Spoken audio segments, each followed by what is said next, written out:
C'est le premier procès à La Haye qui porte sur les crimes commis en 2013 et 2014 en République centrafricaine, déjà en guerre civile. Les accusés, deux anciens chefs de milice anti-Balaka, majoritairement chrétiennes. Alfred Yekatom, d'une part, ancien caporal de l'armée, devenu député. Nom de guerre, Rambo, entre autres. D'autre part, Patrice Edouard Ngaïsena, ancien ministre des Sports, arrêté par les forces françaises fin 2018.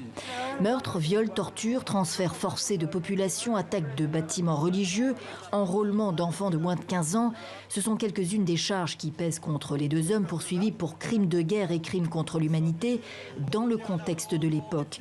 Deux camps se déchirent alors en République centrafricaine. La Seleka, une coalition de combattants majoritairement musulmans qui a renversé le président Bozizé en 2013, et les groupes armés chrétiens anti-Balaka qui disent vouloir mettre fin aux exactions des premiers. Mais la réalité est loin d'être manichéenne. Cet homme lynché est musulman. Les tortionnaires ici sont des anti-Balaka. Alfred Yekatom, le député qui n'hésite pas à sortir une arme et à tirer en pleine assemblée fin 2018, a dirigé quelques 3000 combattants anti-Balaka selon la Cour. Patrice Edouard Ngaïsena est lui présenté comme le coordinateur de ces milices, le plus haut dirigeant des anti-Balaka. Les preuves dans cette affaire établiront la responsabilité pénale de Ngaïsena et d'Yekatom au-delà de tout doute raisonnable. Je déclare catégoriquement que ces accusations ne sont pas fondées. Je ne suis pas coupable. Les audiences se poursuivent toute la semaine.